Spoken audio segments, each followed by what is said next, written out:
मी जसं म्हटलं की या संदर्भात मी माहिती घेतो आहे, परंतु अतिशय उत्स्फूर्त प्रतिसाद नाशिक जिल्ह्यामध्ये शिवसेना पक्षाला मिळताना आपण सगळेजण पाहतो आहोत. आणि मला वाटतं की जनता जनार्दन या ठिकाणी आता आपण जर बघितलं असेल तर काही ठिकाणी 70% आसपास मतदान आत्ताच झालेलं आहे. आणि मग एवढा प्रचंड चांगला प्रतिसाद मतदार राजाने पण त्या ठिकाणी दाखवलेला आहे. साहेब, संतोष बांगर यांच्यावरती गुन्हा दाखल झाला आहे गोपनीयतेचा केल्याबद्दल. काय एकूणच बघायला मिळतं की आमदार कोणाचा अशा प्रकारे गोपनीयतेचा भंग झाला? नेमका काय मुद्दा आहे? आणि मतदान केंद्रामध्ये ते घुसले आणि एका महिलेला त्यांनी मतदान करायला सांगितलं, अशा पद्धतीने तो गोपनीय नाही, मी त्याची माहिती घेईल आणि मग बोलतो. हा जो निर्णय झालेला आहे की उद्याचं मतमोजणी 21 तारखेला येईल, ते प्रशासकीय यंत्रणांवर यामुळे ताण येणार आहेत, बंदोबस्त वाढवावा लागेल. नाही, निश्चितपणे. आता तुम्ही बघितलं असेल की आत्ताच एक काही वेळेपूर्वी मी स्वतः एका जिल्ह्याच्या जिल्हाधिकारी महोदयांशी तिथले जे काही आता मतदान झाल्याच्या नंतरचं जे काही मतपेट्या आहेत तर ते सुरक्षित असले पाहिजेत. तिथून मला निरोप होता की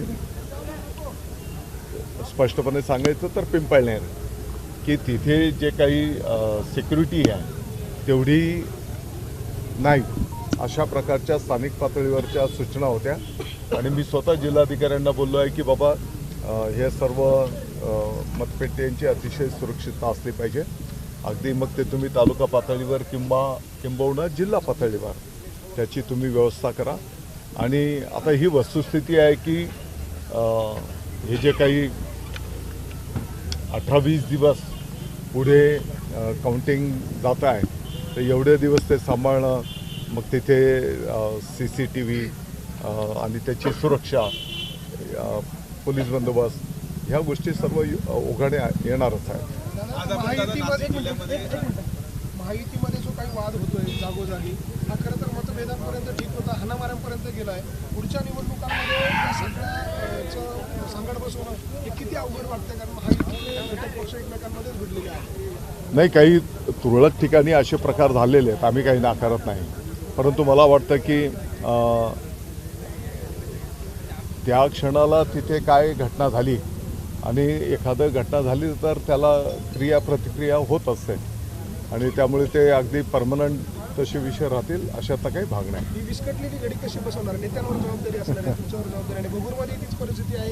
एकमेकांचा बाप काढेपर्यंत भगूरमधल्या निवडणुका गेल्या आणि तुमचाच आमदार, राष्ट्रवादीचा आमदार त्याचा बाप काढला म्हणून त्या विरोधात गेला, इकडे करंजकर विरोधात गेले. त्यांचा बाप हा काढलेला नव्हता. एक आपण भाषणामध्ये एक जी बोलण्याची स्टाईल असते तर त्या पद्धतीने ते बोललं गेलेलं होतं, परंतु व्यक्तिगत तो विषय नव्हता. आणि या माननीय आमदार महोदयांनी सुद्धा त्या पद्धतीने त्याला इतकं इश्यू करण्याचं काही कारण नव्हतं.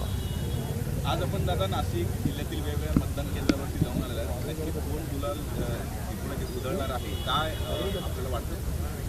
नाशिक जिल्हा शिवसेनेचा बालेकिल्ला.